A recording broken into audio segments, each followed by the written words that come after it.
A Vietnamese platoon guide stepped into a Khmer Rouge trench at dawn and found rice still steaming in a dented pot, Chinese stenciled ammunition crates stacked against the earthen wall, and the owners gone, fled moments earlier into the grey pre-light of December 25th, 1978. This is the story of an invasion almost no one called an invasion. For Vietnam, it was liberation. For the Khmer Rouge, betrayal. For the world, a geopolitical earthquake that cracked open the Cold War along a new fault line. What began as border skirmishes in sleepy Mekong hamlets spiraled into a lightning campaign that toppled one of history's most murderous regimes in just 2 weeks, and locked Vietnam into a decade-long occupation that bled soldiers, treasure, and international standing. The war that came after the American War, the war that smelled of palm sugar and decay. By the spring and summer of 1977, the border between Vietnam and democratic Kampuchea had become a killing zone. Khmer Rouge units crossed into Vietnamese territory with regularity, hitting at least 30 hamlets across An Giang, Kien Giang, and Tay Ninh provinces. Provincial reports logged hundreds of villagers dead, homes torched, water buffalo driven off as war booty. The pattern was deliberate: raid, kill, withdraw. Hanoi's patience, already thin, began to fray. The violence escalated. On April 18th through 30th, 1978, Khmer Rouge soldiers swept through the village of Ba Chúc in An Giang province and methodically slaughtered roughly 3,100 Vietnamese civilians. Survivors who crawled from the carnage described monks' bodies piled inside the Tam Bu pagoda, walls blackened where straw mats had been set alight, the air thick with the stench of burned flesh and incense. It was not combat, it was extermination. Hanoi's generals began drawing up contingency plans. By mid-1978, intelligence estimates placed the Khmer Rouge's main force strength along the border at 70 to 80,000 troops, equipped with Chinese Type 56 rifles, RPG-7 rocket launchers, 12.7mm DSHK heavy machine guns, and 107mm rockets. Pol Pot's army was dug in, supplied, and ideologically fanatical. Any invasion would face not just resistance, but a willingness to die for Angkar, the organization. Vietnam assembled a hammer. 3 main army corps, 2nd Corps under the command of Hoang Giang, 4th Corps operating out of the Cu Long Delta, and 5th Corps, plus independent divisions including the elite 7th, 9th, 302nd, and 315th. The total force ranged somewhere between 120,000 and 200,000 troops, though exact numbers remain disputed by historians. These were not fresh recruits. Many had fought the Americans, the French before them, and understood jungle warfare at a molecular level. They wore rubber Ho Chi Minh sandals cut from truck tires, stuffed extra AK magazines into canvas pouches scavenged from depots in the south, and moved through terrain that swallowed armies whole. On November 3rd, 1978, Vietnam signed a treaty of friendship and cooperation with the Soviet Union. Within weeks, Ilyushin 76 and Antonov 22 cargo planes began delivering ammunition, radios, and spare parts via Gia Lam and Noi Bai airfields. The die was cast. Moscow had chosen sides. 2 days into December, Heng Samrin and Chea Sim, Khmer Rouge defectors and future leaders of the new regime, announced the formation of the Kampuchean United Front for National Salvation at a rubber tap camp near Snuol, just inside Cambodian territory. Hanoi framed it carefully: a Cambodian-led movement, not a Vietnamese puppet show. The optics mattered. The legitimacy would be debated for decades. December in Cambodia is dry season. Average highs hover around 30 to 32 degrees Celsius. Rainfall minimal. Laterite roads, firm enough to bear the weight of tanks. Vietnamese engineers still laid pierced steel planking over swampy sections in the plain of reeds, and through pontoon bridges across canals where the earth turned to soup. Logistics officers worked backward from the objective, Phnom Penh. Every supply line, every fuel dump, every field kitchen calculated to sustain momentum. Speed would be everything. At approximately 5 o'clock in the morning, on December 25th, 1978, Christmas Day in the West, just another Thursday in Indochina, Vietnamese artillery opened fire along 3 axes. Route 1 toward Neak Luong and Phnom Penh, Route 7 toward Kreti and Kompong Cham, Route 13 and Route 19 towards Siem Reap and Battambang. The barrage was methodical, overlapping fields of fire designed to shatter communication nodes and pin Khmer Rouge units in place long enough for the armour to close. Imagine you are that platoon guide, stepping into the trench as the sky lightens from black to charcoal to bruised purple. And the first thing you notice is not the enemy, but the absence of the enemy, and the eerie domesticity of war, a breakfast abandoned mid-bite, the faint warmth of coals, the knowledge that someone was sitting here seconds ago spooning rice and is now running for his life. Vietnamese 2nd Corps rolled forward with T-54 and T-55 main battle tanks, PT-76 amphibious tanks that could ford rivers without breaking stride, and BTR-60 armoured personnel carriers spitting diesel smoke into the humid air. 85mm and 122mm field guns, D-44s and D-30s, provided direct fire against the earthen dikes the Khmer Rouge had turned into makeshift bunkers, blasting apart mud and bamboo with high-explosive shells that left craters smouldering in the red dirt. The Khmer Rouge had prepared. Roads were mined with Chinese Type 72 anti-tank mines and homemade wooden box devices packed with scavenged explosives. Vietnamese sappers moved ahead of the columns with Bangalore torpedoes and long bamboo poles tipped with bayonets, probing the verges for pressure plates and tripwires. It was slow, nerve-shredding work. One misstep meant losing a leg or dying in a fountain of soil and shrapnel. Civilians along the border watched the convoys pass. Women boiled river water in blackened kettles over charcoal fires. The smell of fish sauce and fermented prahok, the pungent Khmer staple of salted fermented fish, mixed with diesel fumes as ox carts creaked aside to let the T-54s rumble past. Children stared. Old men turned their backs. No one cheered. This was not liberation yet. This was just the latest army. Riverine units pushed up the Mekong and Ba Chúc rivers in steel-hulled patrol boats mounted with twin 23mm cannons. Crews slept under canvas tarps strung between gunnels, the stench of gasoline drums overwhelming in the heat. At night, the rivers turned black and glassy, reflecting tracers from sporadic Khmer Rouge ambushes that cracked out from the tree line and died just as quickly. The boats returned fire, 23mm rounds chewing through bamboo and palm fronds, and then the jungle went silent again except for the low throb of engines and the slap of water against hull. Many Vietnamese infantry went barefoot inside villages to move quietly on wooden plank floors. At night they rubbed mosquito coils along trouser cuffs and used the glowing embers of cigarettes as silent signals. 1 dot for halt, 2 for advance. The war had taught them to communicate without words. Words carried. Words got you killed.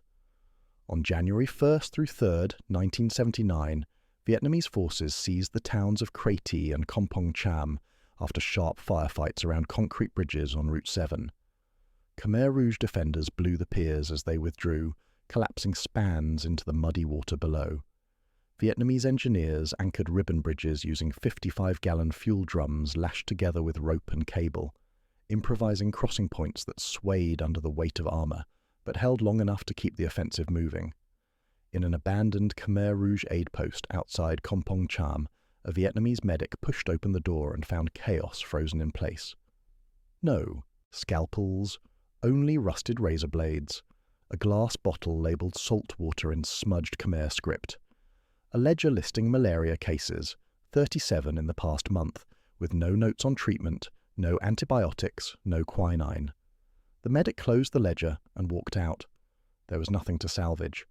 The Khmer Rouge had waged war on their own people so thoroughly that even basic medical care had become a luxury. Vietnamese MiG-21 fighters flew limited overflights, more for reconnaissance than air superiority.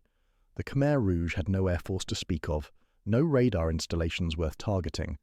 The real aerial work was done by Mi-8 and Mi-17 helicopters lifting sappers behind enemy lines to cut roads and interdict retreat routes. It was unglamorous, dangerous work. Helicopters drew fire, pilots flew low and fast, hugging the treetops, rotors chopping the air into a percussive roar that sent flocks of egrets scattering from rice paddies. Khmer Rouge communications relied on runners and hand-cranked field telephones strung along jungle trails.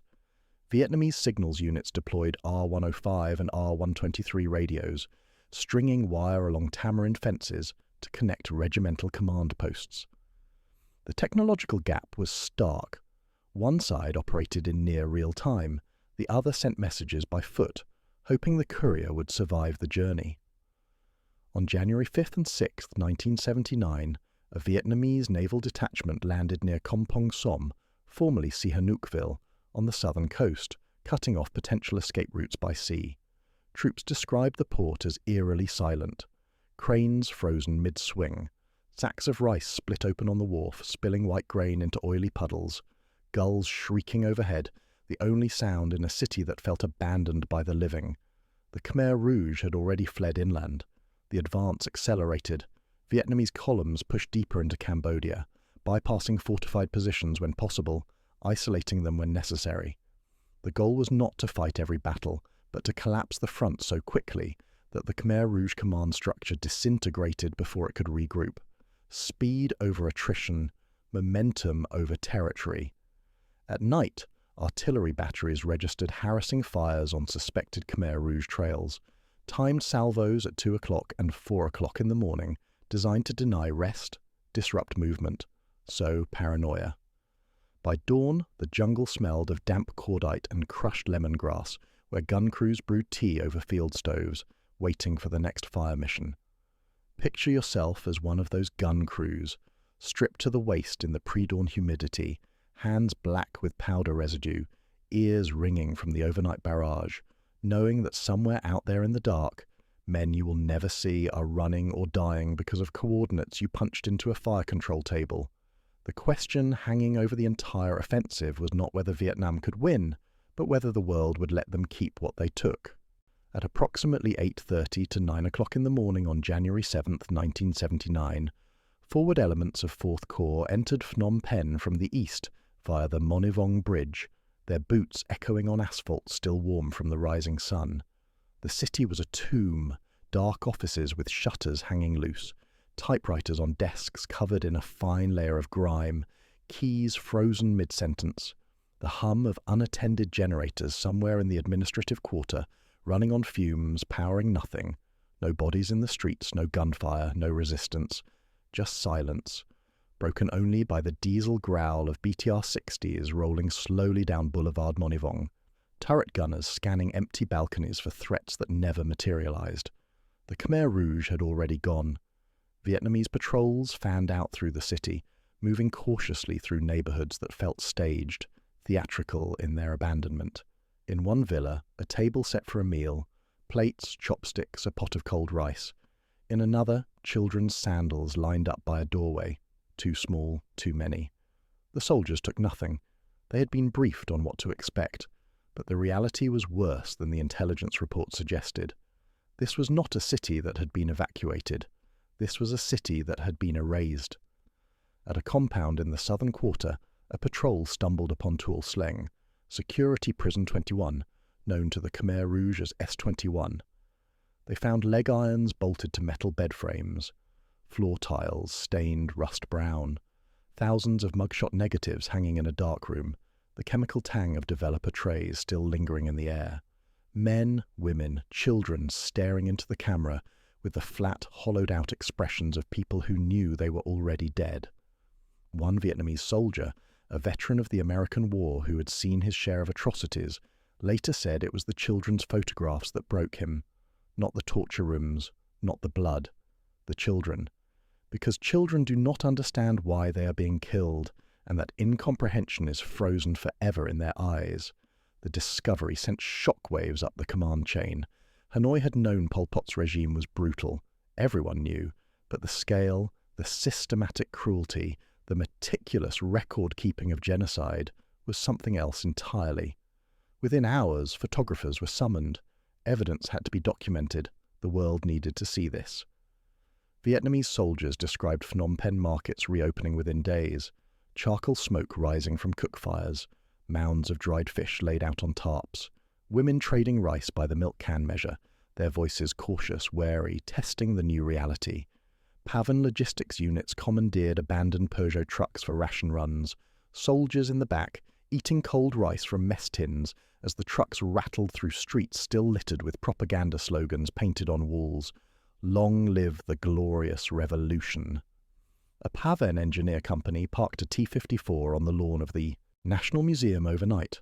At dawn, a squad emerged from their bivouac and found a 12th century sandstone guardian statue, a Dvarapala, one of the ancient temple protectors, staring directly at the tank's dented glacis plate.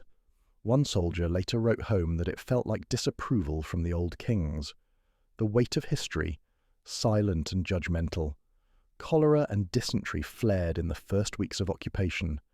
Vietnamese medical units chlorinated wells using standard 2 to 5 parts per million concentrations, issued chloroquine tablets for falciparum malaria, and sprayed DDT inside longhouses despite the chemical's acrid bite that clung to clothing and skin for days. Soldiers lined up for inoculations. Latrines were dug according to field sanitation protocols. The war against disease was as urgent as the war against the Khmer Rouge remnants. Vietnamese propaganda vans equipped with roof-mounted loudspeakers looped recorded statements in Khmer, written by Heng Samrin's cadres, promising amnesty to those who surrendered. The sound, loud, tinny, repetitive, rolled over palm groves at dusk, competing with the cicadas. The nightmare is over. Return to your homes. The People's Republic of Kampuchea welcomes you. On January 10, 1979, Hanoi officially installed the People's Republic of Kampuchea, with Heng Samrin as head of state and Pen Sovan, later replaced by Chea Sim and Hun Sen, occupying key ministerial posts. Vietnamese advisors nested inside each ministry, shadowing Cambodian officials, guiding policy, ensuring alignment with Hanoi's strategic interests. The facade of sovereignty was maintained, but everyone understood the reality. This was an occupation dressed as liberation. Pavan garrisons fortified provincial towns with sandbagged intersections, heavy machine guns positioned on French-era balconies, curfew sirens wailing at 2100 hours every night, patrols rotated by sampan along canals that reeked of sewage and rot, poling through the darkness with AK-47s slung across their backs, mosquitoes whining in their ears. Along Route 5 toward Battambang, Vietnamese convoys averaged 20 to 25 kilometers per hour due to culvert demolitions. Drivers tied palm fronds to truck grills to break the glare of the sun and hung joss sticks from rearview mirrors for luck. The roads were mined, the bridges were suspect. Every kilometer was a calculated risk. A Khmer Rouge night harassing fire hit a rice depot on the outskirts of Kompong Chnang.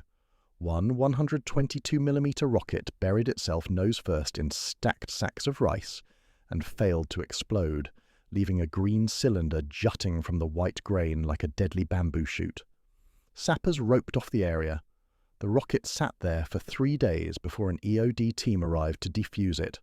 No one ate rice from that depot again. Think of the absurdity. Surviving a civil war, an invasion, and a rocket strike, only to starve because the food is too dangerous to touch. But the war was not over. Pol Pot's voice reappeared on radio broadcast weeks later, railing about betrayal, accusing Vietnam of imperialism, calling for resistance. His forces had melted into the Dang Rec escarpment on the Thai border, regrouping, rearming, preparing for a guerrilla war that would bleed Vietnam for the next decade. Pol Pot's command structure fractured westward like a dropped mirror, splitting into fragments that scattered toward Pailin, Viel Ren, and An Long Veng, remote strongholds near the Thai border, where the jungle grew thick and loyalty could be enforced at gunpoint. In the first month of the invasion, Vietnam claimed to have captured or destroyed roughly 20,000 Khmer Rouge troops, along with stockpiles of 122mm rockets and 82mm mortars, cached in bunkers and hidden beneath temple floors. Casualty totals remain disputed. Historians debate the numbers, as they debate most figures from wars where record-keeping dissolves into propaganda, and both sides have reasons to lie. What is certain is this: the Khmer Rouge did not surrender. They adapted. Vietnamese patrols on the Tonle Sap used PT-76 amphibious tanks as makeshift ferries, towing wooden skiffs loaded with refugees across the lake's brown, choppy waters. Afternoon winds slapped algae onto turret rings. Tank commanders stood in open hatches, scanning the shoreline for muzzle flashes, knowing that a single RPG round could turn the hull into a steel coffin. The refugees, skeletal, silent, sat with their hands folded, staring at nothing. They had survived year zero. What came next could not be worse. Khmer Rouge guerrillas adapted their tactics to the new reality. They set command detonated mines, battery and wire rigs hidden inside biscuit tins, buried at road junctions, triggered by an observer with a hand-crank detonator hidden 200 meters away in the brush. Vietnamese trawling teams dragged grappling hooks on cords ahead of columns, collecting snags of copper wire, scraps of canvas, and the occasional tiger tooth amulet some soldier had worn for protection. The amulets did not work. PAV and supply tables planned 600 to 700 grams of rice per soldier per day. Cooks stretched it with pumpkin, morning glory greens, and dried snake when they could find it. Fish sauce rations might be 20 to 30 millilitres, a tablespoon and a half, and its sour, sweet funk clung to mess tins no matter how many times they were scrubbed. Soldiers ate squatting in the dirt, swatting flies, too exhausted to complain. In the town of Kompong Tom, a Vietnamese squad entered a Buddhist pagoda to bivouac for the night and found the interior defaced. Murals had been freshly overpainted, the Buddha's serene eyes replaced with crude black crosses, his smile obliterated beneath layers of red and white pigment. The floor was scattered with broken arms bowls, shards of ceramic crunching underfoot. One soldier knelt and picked up a fragment painted with lotus blossoms. He pocketed it. Later, he could not explain why. Vietnamese advisors began training the newly formed PRK police to register households by block. Each house received a hand-painted number and a ledger line listing occupants, rice stocks, and a simple entry under occupation: farmer, teacher, vendor. The bureaucracy of control reasserted itself. The Khmer Rouge had ruled through terror and erasure. The PRK would rule through documentation and surveillance. Different methods, same end: compliance. Soviet-supplied ZIL fuel trucks ran supply routes from Tai Ninh across the border to Phnom Penh, a distance of roughly 240 kilometers that could take 12 hours or 3 days depending on road conditions and ambushes. Drivers taped lucky red cloth to bumper irons and cursed the thin, watery gasoline cut with kerosene that clogged carburetors and left engines sputtering at the worst possible moments, usually under fire. Refugee flows surged in 1979. Hundreds of thousands of Cambodians moved toward Thai border camps like Khao Dang, fleeing both the Khmer Rouge and the Vietnamese occupation. Vietnamese field kitchens set up at crossroads ladled thin pumpkin porridge into whatever containers people brought. Tin cans, coconut shells, cupped hands. The porridge was hot. That was all that mattered. Khmer Rouge propaganda accused Vietnam of swallowing Kampuchea, of turning Cambodia into a colony. Hanoi countered with photographs of skull pits at Choyong Ek, hundreds of thousands of bones bleached white in the sun, and notebooks from Tuol Sleng listing intake numbers by date, neat columns of the condemned. The evidence was overwhelming. The international community largely ignored it. A PAVN captain walking through a village outside Kompong Spur found a child's notebook dated Year 0, Year 3, the Khmer Rouge calendar that reset history to their revolution. The arithmetic problems inside had been corrected in red ink, teacher's marks in the margin. Then the corrections stopped mid-page. The rest was blank. The captain closed the notebook and left it on the desk where he found it. Some things should not be carried. The People's Republic of Kampuchea restored the Gregorian calendar and reopened schools in 1979 and 1980. Chalk dust and kerosene lamp smoke mingled in classrooms where teachers taught Khmer script to students sitting cross-legged on woven mats. The children were quiet, unnaturally so. They had learned that making noise could get you killed. PAV and artillery batteries registered harassing fires on suspected Khmer Rouge trails. Salvos timed for 2 o'clock and 4 o'clock in the morning, when guerrilla columns were most likely to be moving. By dawn, the jungle smelled of damp cordite and crushed lemongrass, where gun crews brewed tea and waited for the next mission. Sleep was rationed like ammunition. On February 17, 1979, China launched a punitive invasion across Vietnam's northern frontier with roughly 200,000 troops. The campaign lasted 27 days, a brutal slugging match in the mountains of Lang Son and Cao Bang. From the Cambodian front, Hanoi diverted logistics. Officers and artillery shells northward, but kept the major formations in place. Vietnam was fighting a two-front war now, stretched thin, bleeding slowly. Imagine being a Vietnamese artilleryman in Candle province, listening to reports crackling over the radio about Chinese tanks pushing into your home province, knowing your family is under bombardment, and knowing you cannot leave because if you abandon this gun, the Khmer Rouge will overrun the position and kill everyone in the village behind you.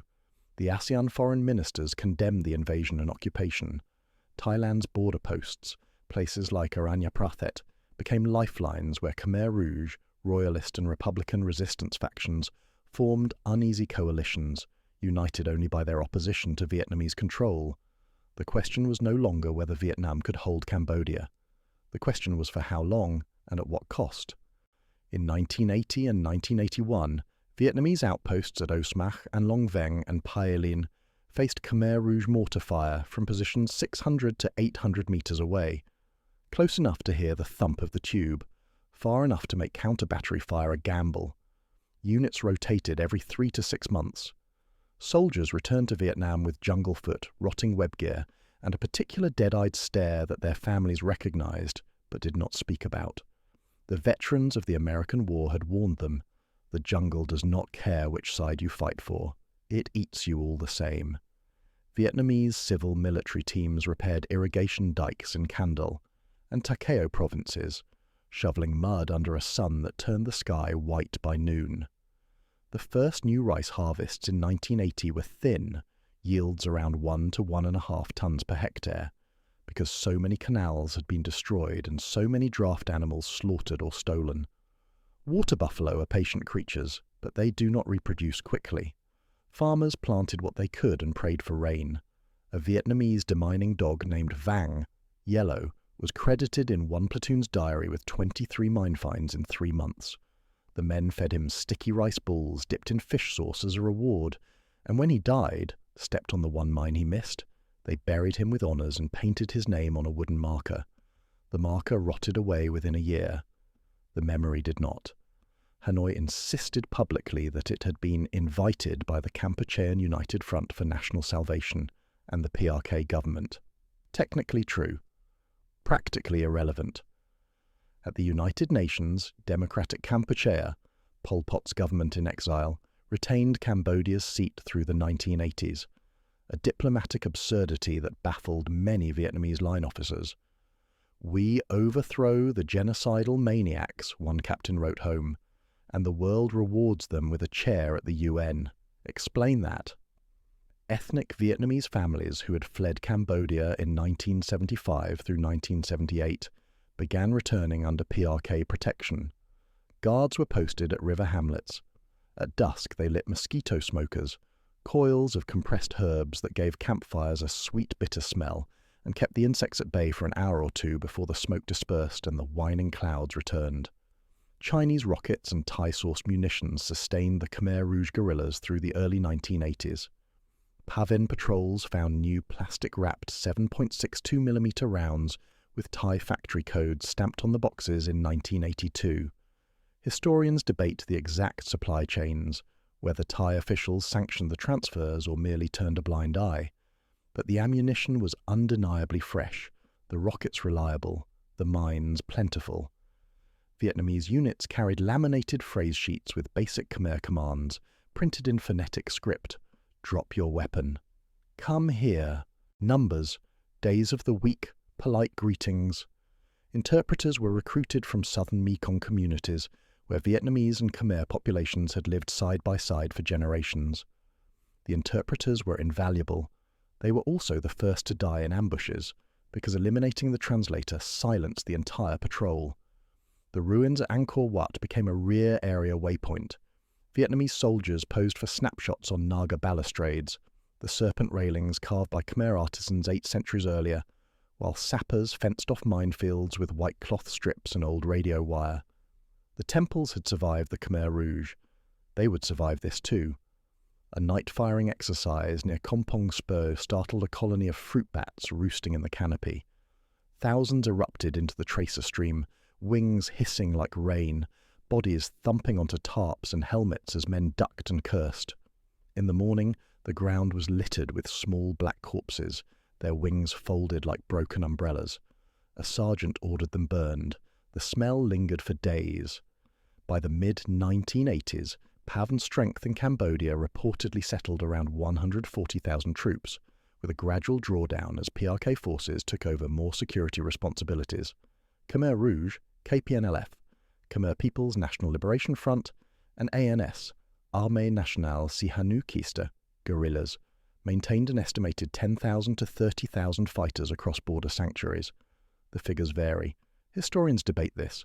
What is not debatable is that the war continued, low intensity but relentless, a slow bleed with no clear endpoint. In 1985, the PRK government, with Vietnamese oversight, launched the K5 Plan, an ambitious and brutal program to lay massive mine belts and clear forest corridors along the entire Thai frontier. Workers swung machetes in resin-scented heat under leech-ridden vines, cutting fire breaks wide enough that guerrillas crossing would be exposed to observation posts and artillery fire. Forced labour was common. Casualties were high. The plan succeeded in creating a barrier, but at a cost measured in lives and limbs.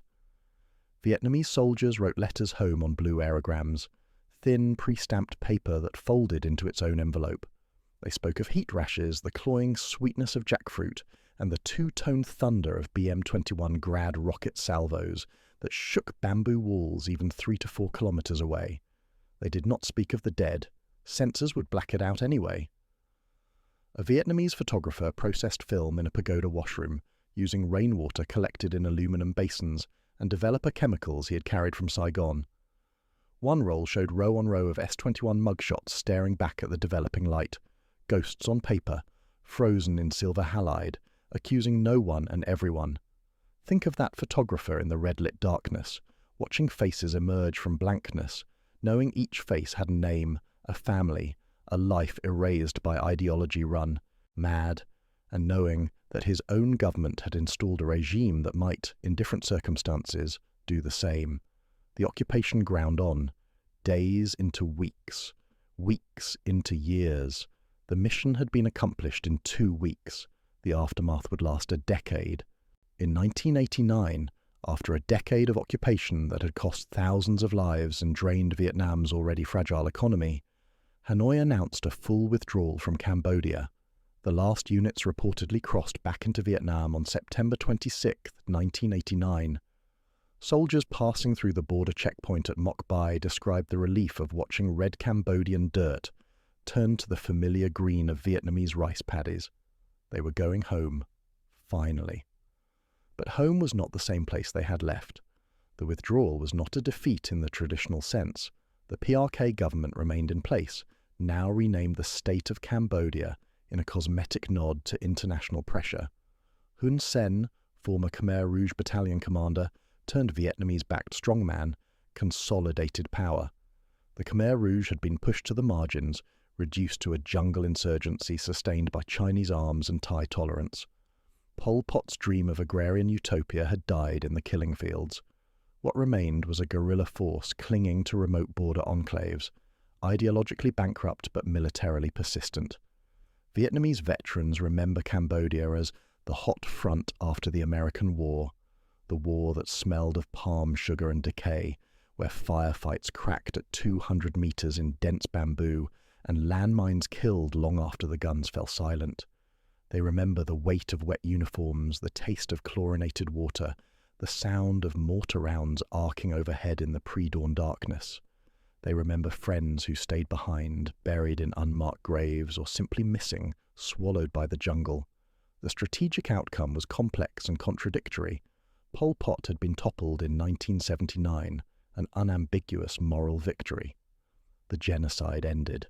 Survivors crawled out of the forests and rice paddies and began the long, painful process of rebuilding lives from fragments. Schools reopened, markets resumed, the calendar moved forward again, but the cost was staggering. Sino-Vietnamese relations ruptured entirely. China's February 1979 invasion had been a warning shot, a brutal demonstration that Vietnam's intervention in Cambodia would not go unanswered. Border skirmishes continued through the 1980s, low intensity but deadly, bleeding both sides along a frontier that had once been relatively peaceful. ASEAN cohesion strengthened in direct response to Vietnamese expansion. Thailand, Malaysia, Singapore, Indonesia, and the Philippines, ideologically diverse and often at odds, found common cause in containing what they perceived as Vietnamese imperialism backed by Soviet power. The Cold War dynamics that had defined Indochina since 1945 reasserted themselves with new players and old hatreds. The Cambodian conflict became internationalized in ways Hanoi had not anticipated. The United Nations recognized Democratic Kampuchea, the government in exile representing the genocidal regime Vietnam had overthrown, as the legitimate representative of Cambodia. Western nations, China and ASEAN nations funneled support to resistance factions, creating a coalition that included royalists, republicans, and Khmer Rouge remnants. The moral clarity of stopping a genocide dissolved into the murky pragmatism of great power competition. Vietnam's international isolation deepened. The Soviet Union provided economic and military support, but Moscow's own economy was crumbling. Subsidies could not continue indefinitely. By the late 1980s, Hanoi faced a choice: continue the occupation and risk economic collapse, or withdraw and hope the PRK government could survive on its own. The Paris Peace Agreements of 1991 formally ended the conflict, establishing a framework for UN-supervised elections and national reconciliation. Pol Pot died in 1998, reportedly of heart failure, never having faced trial for his crimes. The Khmer Rouge dissolved shortly thereafter, its surviving leaders either dead, imprisoned, or granted amnesty in exchange for defection. Cambodia today bears the scars of that era in ways both visible and invisible. Landmines still kill and maim farmers decades after the last shot was fired. The extraordinary chambers in the courts of Cambodia, established in 2006, prosecuted a handful of senior Khmer Rouge leaders, but justice came too late for the vast majority of victims. Survivors aged and died, carrying their trauma in silence. For Vietnam, the Cambodian intervention remains a contested legacy. Officially, it is framed as a humanitarian mission, a justified response to cross-border aggression and genocide. Unofficially, veterans speak of it with bitterness and resignation, a necessary war that solved one problem and created a dozen others. The soldiers who fought there did not receive parades or monuments. They received medical pensions for jungle diseases and mine injuries, and the cold comfort of knowing they had stopped something unspeakable from continuing. The lessons of the Cambodian intervention are stark. Military victory does not guarantee political success. Toppling a regime is easier than building a stable replacement. International legitimacy matters, even when the moral case is overwhelming. And occupations, however well-intentioned, erode the occupier from within. Think of the young Vietnamese soldier who stepped into that Khmer Rouge trench on December 25, 1978, finding rice still warm in the pot. Think of him 10 years later, crossing back into Vietnam with scars on his legs from shrapnel and parasites in his gut from bad water. Think of him trying to explain to his children why he spent a decade in a country that did not want him there, fighting an enemy that would not quit, for a government that could not stand on its own. The war ended. The consequences did not. The numbers tell part of the story, but numbers are sterile things, clean columns that do not bleed or scream or wake at 3 a.m. drenched in sweat. Vietnam never published comprehensive casualty figures for the Cambodian campaign. Estimates from Western analysts and defector accounts suggest anywhere from 5,000 to 25,000 Vietnamese soldiers killed between 1978 and 1989, with tens of thousands more wounded or permanently disabled. The true figure remains classified, buried in archives in Hanoi that may never be opened. Cambodian civilian deaths during the Vietnamese occupation are equally difficult to quantify. Thousands died in the crossfire between PRVN forces and Khmer Rouge guerrillas. Thousands more succumbed to disease, malnutrition, and the collapse of what little medical infrastructure had survived the Pol Pot years. Landmines killed indiscriminately, farmers returning to their fields, children playing in the dirt, women gathering firewood. One Vietnamese combat medic, interviewed decades later, described a pattern he saw repeated across dozens of villages, families with missing fathers, missing sons, sometimes entire generations erased. You could tell which houses had lost everyone, he said. The doors were open, the cooking pots were clean. No one had returned to claim them. PAVN soldiers rotated through Cambodia in waves, typically serving 6-month to 1-year tours before returning to Vietnam. The psychological toll was cumulative. Many had already fought in the American War, enduring years of bombardment and close combat. Cambodia was supposed to be different, a short, decisive campaign followed by stabilization. Instead, it became a grinding counterinsurgency with no clear endpoint, no decisive battles, just an endless series of patrols, ambushes, and medevac helicopters lifting shattered bodies out of the jungle. Post-traumatic stress was not a concept widely understood in Vietnam during the 1980s. Soldiers who came home changed, withdrawn, irritable, prone to violent outbursts, were told to toughen up, to remember their duty, to honor the sacrifices of their comrades. Mental health treatment was virtually non-existent. Families bore the burden in silence. Landmines remained the most persistent killer long after active combat ceased. By some estimates, Cambodia in the early 1990s had more landmines per capita than any country on Earth. Millions of devices scattered across rice paddies, forest trails, and rural roads. Vietnamese engineers had laid defensive belts as part of the K5 plan. The Khmer Rouge had mined everything else. Record-keeping was poor or non-existent. Maps were inaccurate. Demining efforts continue to this day. A farmer near Battambang lost his left leg below the knee in 1993, stepping on a mine while ploughing a field that had been cleared 2 years earlier. He was 41 years old. He survived the Khmer Rouge. He survived the Vietnamese occupation. He survived the civil war that followed. A piece of rusted metal buried in the earth took his leg 14 years after the initial invasion. The children born during the occupation, conceived in refugee camps in occupied villages, in the chaos of a country trying to remember what normal felt like, grew up in a Cambodia still fractured by war. Schools taught conflicting histories. Khmer Rouge veterans lived next door to families whose relatives had been murdered in the purges. Reconciliation was a word used by diplomats and NGO workers. On the ground, it meant swallowing rage and learning to coexist with people you had every reason to hate.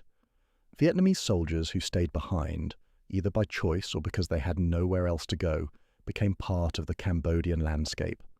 Some married local women, some found work as mechanics, drivers, translators, some drank themselves to death. The line between liberator and occupier, between ally and exploiter, was never as clear as Hanoi's propaganda suggested. One former PAVN lieutenant, settled in Kampot province with a Khmer wife and 3 children, said in an interview years later, "I came here to stop a genocide. I stayed because I had nothing to go back to. My village was gone, my family scattered. This place became home, even though half the town still looks at me like I'm the enemy."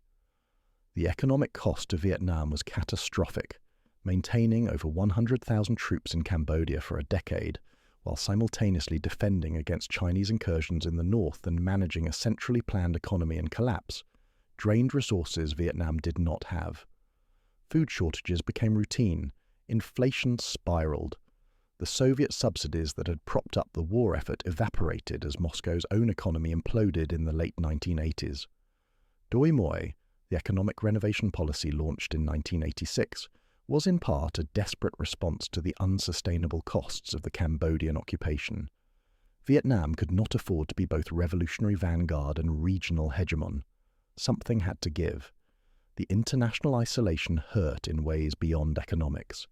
Vietnam had fought for 30 years to reunify the country and assert independence from foreign domination. The American War had ended in 1975 with the fall of Saigon, a moment of triumph broadcast around the world. 4 years later, Vietnam was cast as the aggressor, the imperialist, the invader. The moral high ground dissolved. Propaganda could not erase the contradictions. Hanoi insisted it had been invited. The PRK government insisted it was sovereign. But Vietnamese advisors sat in every ministry, Vietnamese troops patrolled every province, and Vietnamese logistics officers controlled the rice supply. Words like Cooperation and fraternal assistance became euphemisms for occupation, and everyone knew it. The Paris Peace. Agreements in 1991 allowed Vietnam to withdraw with some semblance of dignity, framing the exit as a successful mission rather than a retreat. But the veterans knew better. They had held the line for a decade against an enemy that refused to quit, in a country that resented their presence, for a government that could not survive without them. When they left, the war did not end. It simply changed form. Ask yourself, if you were that soldier, how would you make sense of it? How would you reconcile the dead friends, the wasted years, the moral ambiguity of fighting a just war in an unjust occupation? How would you explain it to your children when they asked what you did in Cambodia? Most did not try. They carried it quietly like the landmines buried in the soil, waiting for something to trigger the explosion. The last convoy crossed the border at Moc Bai in late September 1989, trailing dust that hung in the afternoon heat like a departing ghost. For the Vietnamese soldiers crammed into the trucks, the transition was immediate and disorienting. One moment they were in Cambodia, mud-brown rivers, crumbling French colonial architecture, the weight of being watched by a population that did not want them there. The next moment, Vietnam, green paddies, water buffalo working the fields, children waving from the roadside. Home. Except it was not home. Not anymore. Many discovered that a decade had erased them from the national consciousness. While they had been fighting in Cambodia, Vietnam had undergone seismic changes. Doi Moi had opened the economy to market forces. Entrepreneurs were getting rich. Foreign investment was trickling in. The war in Cambodia was an inconvenient memory, best left unexamined. Veterans returning from Cambodia found themselves invisible. There were no victory parades, no monuments, no public acknowledgement of what they had endured. The government quietly provided pensions for those with documented injuries, amputations, blindness, parasitic infections that would not respond to treatment. Psychological wounds did not qualify. You could not prove nightmares on a medical form. Some veterans formed informal support networks, meeting in cafes or parks to share stories the rest of the country did not want to hear. They spoke a common language forged in shared experience, the code words for battles that never made the newspapers, the nicknames for commanders who had died or disappeared, the dark humour that kept them sane when nothing else could. Others retreated into silence. They took jobs as taxi drivers, factory workers, street vendors. They raised families and tried to forget. Some succeeded. Most did not. The war lived in their bodies. Phantom pain from injuries long healed, the instinct to hit the ground when a motorbike backfired, the inability to sleep through the night without waking at 200 hours heart-hammering, waiting for the mortar barrage that would never come. Cambodia moved forward in fits and starts. The Paris peace agreements brought UN peacekeepers, internationally supervised elections, and a fragile coalition government.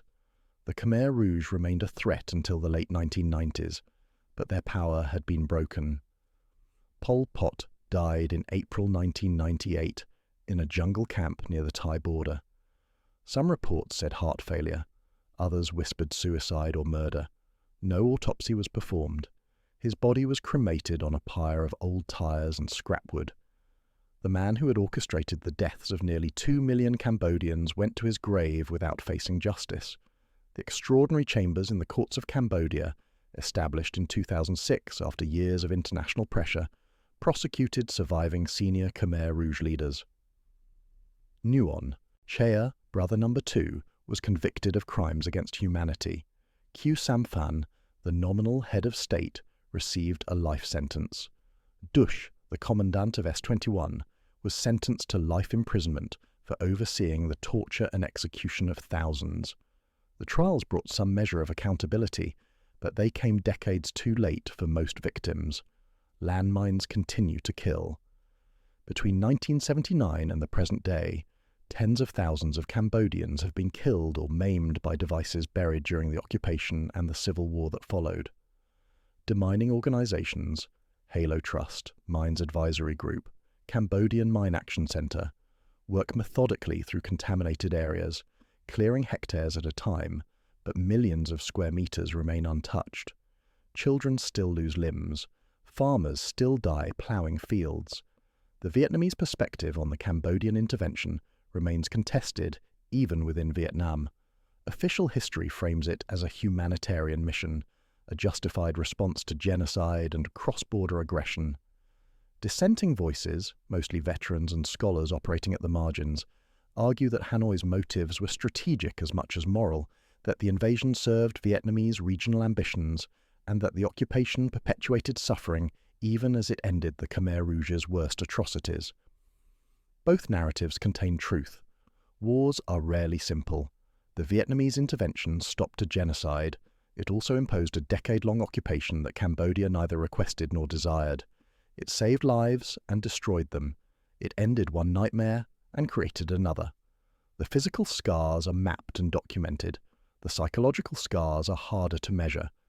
A generation of Vietnamese soldiers carries Cambodia inside them, not as memory exactly, but as a permanent condition, a rewiring of the nervous system that cannot be undone. The smell of burning trash triggers flashbacks. The sound of fireworks becomes incoming fire. Trust erodes. Relationships fracture.